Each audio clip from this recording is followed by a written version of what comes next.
வணக்கம். நம்ம சேனலுக்கு தொடர்ந்து ஆதரவளித்துக் கொண்டிருக்கும் நல்ல உள்ளங்களுக்கு நன்றி. தேர்தல் ஆணையம் நேற்று நள்ளிரவு ஒரே ஒரு அறிவிப்பு, இன்றைக்கி ஒட்டுமொத்த இந்தியாவே அதிர்ச்சிக்குள்ளாகக்கூடிய அறிவிப்பு.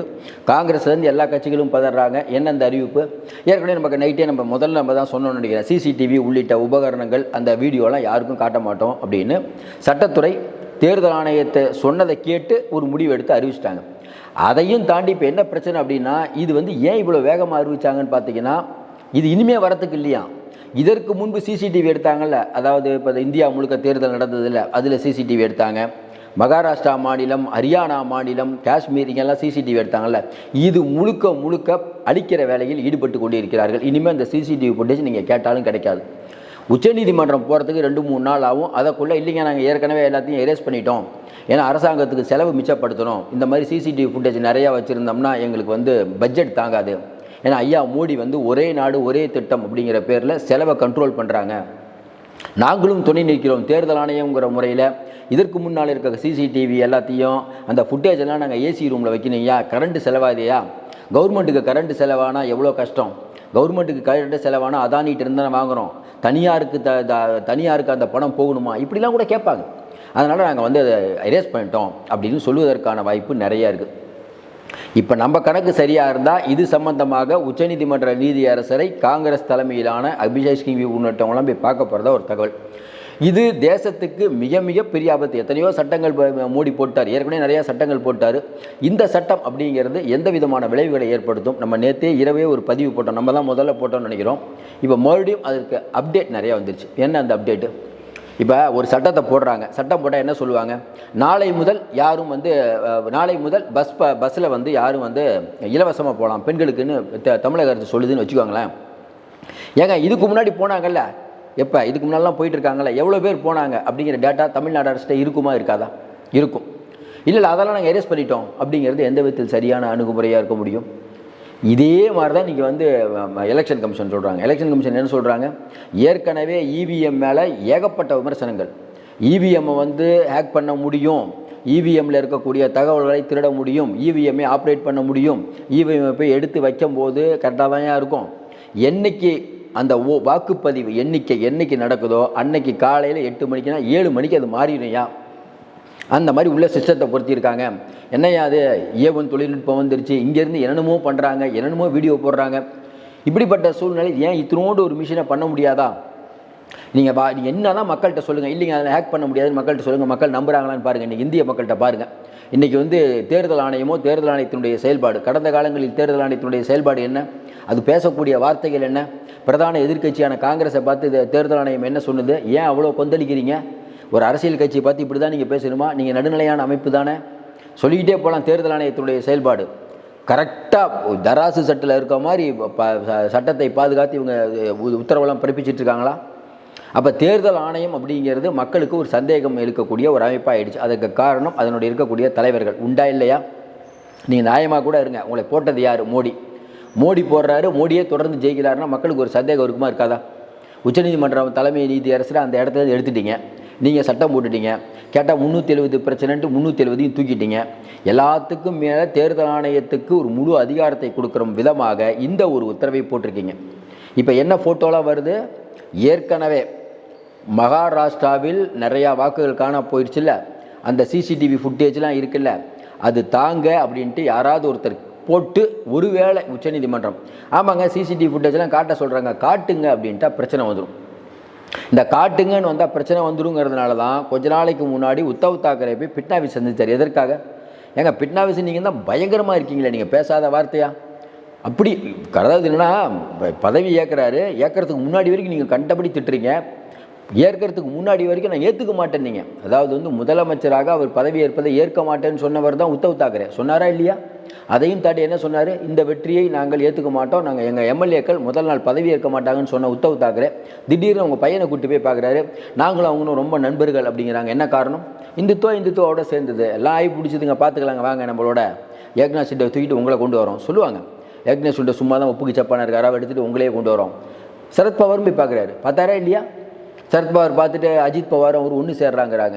தொடர்ந்து நம்ம சொல்லிட்டு இருக்கிறது ஒன்று தான், இந்தியாவில் எத்தனை அரசியல் கட்சிகள் இருந்தாலும் அத்தனை அரசியல் கட்சிகளும் எதையாவது ஒரு நாள் பிஜேபியோட கூட்டணி வைக்கலாம் வாய்ப்பு இருக்குது. கூட்டணி வைக்கவே முடியாத ஒரே கட்சினா காங்கிரஸ். அதனால தான் காங்கிரஸை குரலை உயர்த்த வேண்டும், காங்கிரஸ் கைகளை உயர்த்த வேண்டும் நம்ம சொல்லிட்டு இருக்கோம்.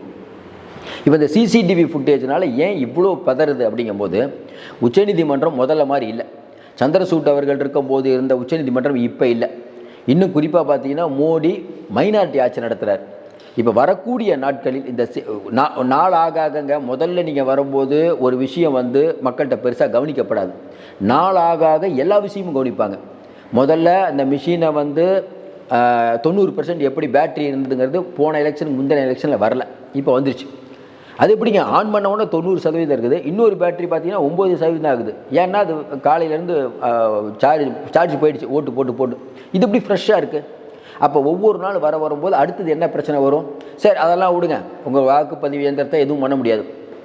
அந்த இப்போ இது இருக்குல்ல, நம்ம சிசிடிவி ஃபுட்டேஜ் அதை காட்டுங்க. சிசிடிவி ஃபுட்டேஜை காட்டும் போது அந்த சிசிடிவி ஃபுட்டேஜில் அந்த மிஷினை கொண்டு வைக்கிறது ஏதாவது பிரச்சனை ஆகுதா, அந்த பிரச்சனையை எப்படி சரி பண்ணுறாங்க, இதெல்லாம் சிசிடிவி ஃபுட்டேஜ் எடுத்தால் மாட்டிக்குவாங்க சார் இவங்க. அது வந்து நிச்சயம். ஏன்னா இவ்வளோ நாள் எல்லோரும் என்ன சொல்லிட்டு இருந்தாங்கன்னா, இல்லைங்க அந்த மிஷினில் ஏதோ ஒன்று பண்ணுறாங்க. அப்போ ஒவ்வொருத்தரும் ஒரு மாதிரி ஏதோ ஒன்று பண்ணுறாங்க. ஒருத்தர் என்ன சொன்னார், இல்லைங்க அந்த மிஷினை வந்து தயாரிக்கும் போதே எதை அழுத்தினாலும் பிஜேபிக்கு தான் விழுவும். போன தடவை விழுந்தது, நல்ல ஞாபகத்துக்கு கேரளாவில் விழுந்தது. கேரளாவில் அழுத்தும் போது பார்த்தீங்கன்னா எந்த சின்னத்தை அழுத்தினாலும் பிஜேபி விழுந்தது. கரெக்டாக அது விழுந்துட்டு இருக்கும்போது அவங்க செக் பண்ணும்போது மணி 11, கரெக்டாக 11:30 மணிக்கு உச்சநீதிமன்றத்தில் வழக்கு வருது, வேற ஒரு வழக்கு. அப்போ உச்சநீதிமன்ற நீதியரசர்கள் கேட்குறாங்க, என்னங்க அது கேரளாவில் வந்து அழுத்தும் போது எல்லாமே பிஜேபிக்கு விழுதாமே? இல்லை யுவரானர், அது மிஷின் ஃபால்ட்டு, நாங்கள் பார்த்துட்ருக்கோன்ட்டாங்க. முதல் நாள் நடந்திருந்தால் கதை வேறு. அப்போ இந்த மாதிரி ஒரு பிரச்சனை ஓடிட்டுருக்குது. இப்போ முதல் நாள் வந்து மிஷினை வைக்கிறாங்க, கரெக்டாக வாக்குப்பதிவு எண்ணிக்கை அன்னைக்கு மாறும் அப்படிங்கிறது சில பேர் சொல்கிறது. பல பேர் என்ன சொல்கிறாங்க, இல்லைங்க என்னைக்கு அந்த சிசிடிவி கேமரா வந்து நீங்கள் போட்டு இவங்க முதல்ல அந்த மிஷின் வைக்கிறாங்கல்ல, வைக்கும் போதே பிரச்சனை. அந்த மிஷினை வந்து ஆப்ரேட் பண்ணும்போதே உங்களுக்கு தெரியும். இன்னும் குறிப்பாக சொன்னீங்கன்னா அந்த எல்லா மிஷினையும் அந்த 6 மணிக்கு வந்து அதை ஆஃப் பண்ணி எடுப்பாங்கல்ல, அந்த ஆஃப் பண்ணி எடுக்கும்போது எவ்வளோ வந்து இவங்க சார்ஜில் இருக்குது, அன்றைக்கி ஆன் பண்ணும்போது எவ்வளோ சார்ஜில் இருக்குது, முடிஞ்சது. இதை பார்த்தாவே தெரிஞ்சிடும் இவங்க ஏதோ ஒன்று பண்ணுறாங்க. எப்பயுமே எந்த விதமான ஒரு சொல்லுவாங்கள்ல, இப்போ காவல்துறையினர் எல்லா விஷயத்தையும் சிறப்பாக செஞ்சாலும் குற்றவாளி ஏதோ ஒரு தடயத்தை விட்டுட்டு போவாங்க. அந்த மாதிரி சிசிடிவி ஃபுட்டேஜ் வந்ததுன்னா இவர்கள் பெரிய அளவுக்கு மாட்டுவார்கள். இல்லாட்டினா இன்றைக்கி இதை சொல்ல வேண்டிய அவசியம் என்ன? நம்ம என்ன கேட்குறோம், காலங்காலமாக இது சட்டம் இருக்குதுங்க, ஏன் வந்து வெளியில் இருக்கவங்க பார்க்கக்கூடாதுன்னா அப்படி என்ன அதில் இராணுவ ரகசியம் இருக்கிறது? சிசிடிவி ஃபுட்டேஜ்னால் எதுக்குங்க? அதை வந்து பார்த்து என்னங்க ஏதாவது தவறு நடந்துக்குதான்னு பார்க்குறதுக்கு தான். இதை ஏன் வந்து இவ்வளோ வேகமாக மறைக்கிறார்கள்? சரி, இது ஒரு பக்கம் போயிட்டு இருக்கும்போது திடீர்னு பார்த்தீங்கன்னா வேற ஒரு விஷயம் ஓடிட்டு இருக்குது. தி ஹிந்து நாளிதெல்லாம் இன்றைக்கி பெருசாக போட்டிருக்காங்க. என்ன போட்டிருக்காங்க? இல்லைங்க இதுக்கப்புறம் இல்லையா, சரி இதுக்கு முன்னாடி இருந்தது இருக்கும்ல. நம்ம என்ன சொல்கிறோம், இதுக்கு முன்னாடி இருந்தது இருக்கும்ல. ஏன்னா என்றைக்குமே வந்து ஆவணங்கள்லாம் வந்து வச்சுருக்கணும். அப்போ இதுக்கு முன்னாடி இருந்ததுன்னா இல்லைங்க, 4-5 பேர் ஃபோட்டோ போட்டிருக்காங்க. என்னங்க ஃபோட்டோன்னா, அந்த சிசிடிவி ஃபுட்டேஜ் இருக்கிற இடத்த போய் உயர் அதிகாரிகள்லாம் பார்க்குறாங்க. ஏங்கன்னா இது ஃபுல்லாத்தையும் அழிக்க போகிறாங்க. எதுக்குங்க அழிக்கிறீங்க அப்படின்னா, இல்லைங்க இனிமேல் அது தேவையில்ல, எலெக்ஷன் தான் முடிஞ்சிருச்சு. இல்லை சரி, எலெக்ஷன்லாம் முடிஞ்சிச்சு, எலெக்ஷனில் பிரச்சனைன்னு தெரியலையே, இந்திய மக்களுக்கு இருக்கக்கூடிய சந்தேகம் தெரியல, எப்படி நீங்கள் அழிப்பீங்க? அப்போ காரணம் சொல்கிறாங்க, இல்லைங்க ஃபுட்டேஜ் நிறையா ஆகிடுச்சு. நல்லா ஞாபகப்படுத்தி பாருங்கள், இதே விஷயம் அந்த ஃபுட்டேஜ் ஆகிடுச்சுங்கிறத யார் சொன்னான்னு கேட்டிங்கன்னா எஸ்பிஐ சொன்னது. என்ன சொன்னிச்சு? ஏங்க எலக்ட்ரோல் பாண்டு விஷயமா நீங்கள் வந்து அந்த தகவல்லாம் கொடுங்க. இல்லை சார் தகவல்லாம் கொடுக்கலாம், பட் அந்த நெட்லேருந்து எடுக்க லேட் ஆகும். ஏங்க லேட் ஆகும்னா நெட்டு ஸ்லோவாக இருக்குது. சரி வெளியில் கொடுத்து பண்ண வேண்டியதானே? இல்லை வெளியில் கொடுத்து பண்ணால் ரகசியம் போயிடும். கவர்மெண்ட்டில் எவ்வளோ தாங்க பண்ண முடியும்? கவர்மெண்ட் என்ன பண்ண முடியும்? இதே மாதிரி தான் நிறைய சங்கடங்கள் நடக்குது. நல்லா ஞாபகம் பார்த்துங்க, எடப்பாடி பழனிசாமி ஆட்சியில் லஞ்ச ஒழிப்புத்துறை அவர் மேலே விசாரணை நடத்தி அவர் மாதிரி ஒரு யோக்கியரே இல்லைன்ட்டாங்க.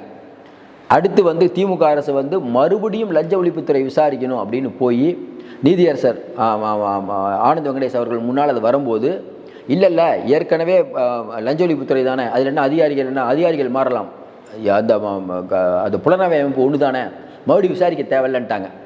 ஆனால் வெகுஜன மக்களுக்கு தெரியும், எடப்பாடி பழனிசாமி அவர்கிட்ட இருந்த லஞ்ச ஒழிப்புத்துறை வேறு, ஸ்டாலின்கிட்ட இருந்தால் லஞ்ச ஒழிப்புத்துறை வேறு. கரெக்டாக அதே போல் தான் இங்கேயும். இன்றைக்கி இருக்கக்கூடிய சூழ்நிலையில் டெக்னாலஜி அப்படிங்கிறத வச்சு உயர் பதவியில் இருக்கக்கூடியவர்கள் என்ன வேணால் பண்ணலாம். அவங்க சொல்கிறது தான் வேத வாக்கு. இப்போ தேர்தல் ஆணையம் இந்த அளவுக்கு வேகமாக இதை அழிக்கிறதுக்கான முயற்சியில் ஈடுபடுறதுக்கு காரணம் என்ன? கொஞ்ச நாளைக்கு முன்னாடி நடந்த மகாராஷ்டிராவில் நடந்த அந்த மாதிரி ஓட்டு எண்ணுவாங்கள்ல, மறுபடி எண்ணாங்க, அதில் ஏகப்பட்ட குளறுபடி இருக்குதுன்னு இப்போ காங்கிரஸ் போகுது மேலே. அப்படி போனால் பிரச்சனை வந்துடும். நாடாளுமன்றத்தில் இருக்க சிசிடிவி கேமராவை நீங்கள் காட்ட மாட்டீங்க, தேர்தல் ஆணையத்தில் இருக்க சிசிடிவி கேமரா மாட்டீங்க, வரலாறை மறைப்பதற்கான முயற்சியில் ஈடுபடுறீங்க. அப்போ ஹரியானாவில் நீங்கள் என்ன பண்ணீங்க அப்படிங்கிறது ஊருக்கு தெரியக்கூடாது, காஷ்மீரில் நீங்கள் என்ன பண்ணீங்கன்னு தெரியக்கூடாது, மகாராஷ்டிராவில் நீங்கள் என்ன பண்ணீங்கன்னு தெரியக்கூடாது, எதுவுமே தெரியக்கூடாது. முக்கியமாக 200 அதாவது நம்ம பாராளுமன்ற தேர்தலில் எப்படி இந்த வெற்றி கிடைச்சதுங்கிறதும் தெரியக்கூடாது, பல இடங்களில் எப்படி வாக்கு காணாமல் போச்சுன்னு தெரியக்கூடாது. டேட்டா இருந்தால் தானே சார் நீங்கள் கேஸே போடுவீங்க. டேட்டாவே இல்லைன்னா இப்போ இந்த சிசிடிவி ஃபுட்டேஜ்லேருந்து எல்லா இந்த மின்னணு சாதனங்கள் எதுவுமே நீங்கள் பார்க்க முடியாது. அப்போ என்ன பார்க்க முடியும்? ஏற்கனவே ஓட்டிங் போலான ரேட்டு அதுவும் தரமாட்டேன்ருவாங்க. இன்னும் கொஞ்சம் நேரத்தில் பாருங்களேன், அதுவும் தரமாட்டாங்க. இனிமேல் ரகசியம் அது. ஏன்னா தேர்தல் ஆணையங்கிறது இண்டிபெண்டன்ட் அமைப்பு. எல்லோரும் இப்போ தேர்தல் ஆணையத்தை பற்றி பேசும்போது, ஆதரித்து பேசும்போது பிஜேபியில் சொல்கிறாரு, ஆமாங்க தேர்தல் ஆணையத்துக்கு 1000 வேலை இருக்குது. இப்போ அடுத்து டெல்லி, இப்போ டெல்லி கெஜ்ரிவாலுக்கு பிரச்சனை, அடுத்து பீகாரில் பிரச்சனை. இதே மாதிரி வச்சாங்கன்னா எந்த சிசிடிவி ஃபுட்டேஜ் காட்ட மாட்டிங்கன்னா பீகார்லாம் உள்ளே போய் பெட்டி எடுத்துகிட்டு போயிடுவாங்க. அப்போ எதுவுமே இனிமேல் மறக்கடிக்கப்படும். யாராவது உள்ளே போய் பெட்டி எடுத்துகிட்டு போனால் தேர்தல் ஆணையம் பெட்டி எடுத்துகிட்டு போனவங்க காங்கிரஸ் கொடியை கட்டியிருந்தாங்கன்னு சொல்லுவாங்க. ஏன்னா அவங்ககிட்ட தான் சிசிடிவி ஃபுட்டேஜ் இருக்குது, யார்ட்டையும் காட்ட வேணாம். இவ்வளோ விஷயம் இருக்குது. அதனால தான் நம்ம 2வது வீடியோ இதை பற்றி பேசுகிறோம். அவ்வளோ முக்கியத்துவம் வாய்ந்த பிரச்சனை. இதை பெருசாக பார்த்தீங்கன்னா ஹெட்லைனில் கூட பெருசாக ஆங்கில ஊடகங்கள் போடல. எல்லாம் பிஜேபிக்கு பயந்துட்டு தான். எல்லாம் பிஜேபி பணம் கொடுக்குறாங்க. தமிழ்நாட்டிலே பார்த்தீங்கன்னா திடீர்னு ஒரு விளம்பரம், அதானி. தமிழ்நாட்டில் எல்லா சேனல்லையும் போயிட்டு இருக்கு பாருங்கள். அதானியை பற்றி விளம்பரம் தமிழ்நாட்டில் எல்லா சேனல்லையும் போட்டாங்கன்னா அதானியை பற்றிய செய்திகள் அந்த சேனல் எப்படி போடும்? அவர்கிட்ட பணம் வாங்கிட்டு இருக்காங்க. அதானின்னு பார்த்துருப்பீங்க விளம்பரம். இந்தியாவே அவர் தான் கட்டி காய்க்கிறார். நாங்கள் இந்தியாவுக்கு மின்சாரத்தை கொடுத்தோம். அதானி இல்லாத போது நம்மளாம் கற்காலத்தில் இது தீப்பந்தம் ஏற்றி வச்சா தூங்கணும். அதானி தான் இந்தியா உருப்பட்டுச்சா? நம்ம ஒன்றும் புரியவே இல்லை. இதை ஒரு விளம்பரமாக போட்டுட்ருக்காரு. ஒரு பணம் இருக்குது. தொடர்ந்து நம்ம சொல்கிற மாதிரி இன்றைக்கி இருக்கக்கூடிய சூழ்நிலையில் தேர்தல் ஆணையத்தினுடைய செயல்பாடுகளுக்கு முக்கிய காரணம் தேர்தல் ஆணையரை சீஃப் ஜஸ்டிஸும் உள்ளே இருந்து தேர்ந்தெடுக்க வேண்டும். ஏற்கனவே இருந்த நடைமுறை பின்பற்றப்பட வேண்டும். அது பின்பற்றப்படாத வரை சர்வாதிகாரம் தான் நடக்கும். ஏன்னா அவர்கள் மோடியால் எந்த பிரதமராக இருந்தாலும் அவரால் தேர்ந்தெடுக்கப்படுவார்கள். பிரதமரால் ஒருத்தர் ஸ்ட்ரைட்டாக தேர்ந்தெடுக்கப்பட்டார்னா யாருக்கு அவர் சப்போர்ட்டாக இருப்பார்? நீங்களே சொல்லுங்கள். தேர்தல் ஆணையர்கள் இந்த நடைமுறையை ஏன் அத்வானி இது வேணும்னாரு, சீஃப் ஜஸ்டிஸ் இருக்கணும்னாரு. காங்கிரஸ் ஆட்சியில் மாற்றினாங்களா? காங்கிரஸ் நினச்சிருந்தா மாற்றிருக்கலாமே. காங்கிரஸ் நினச்சிருந்தா பண்ணியிருக்க முடியாதுங்க. அவசர சட்டத்தை போட்ட காங்கிரஸ்னு சொல்லிட்டு இருக்கீங்களே, காங்கிரஸ் நினச்சா அதை பண்ணியிருக்க முடியாதா? ஏன் பண்ணல? அவங்க ஓரளவுக்கு நியாயமாக இருந்தாங்க, நீங்கள் அநியாயமாக இருக்கீங்க. தேர்தல் ஆணையம் இப்போ வெளுத்து வாங்க உச்சநீதிமன்றம் தயாராகிவிட்டது. உச்சநீதிமன்றம் தயாராகி தான் மக்கள் மன்றம் தயாராகிவிட்டது. நீங்கள் நினைக்கலாம் மக்கள் ஓட்டு போட்டுக்கிட்டு இருக்காங்க, அப்படியே ஓட்டு போட்டாங்க நம்ம என்ன வேணால் பண்ணலான்னு. ரொம்ப நாள் இப்படி ஓட்ட முடியாதுங்கிறது நம்மளுடைய எண்ணம். மீண்டும் சந்திப்போம். நன்றி, வணக்கம்.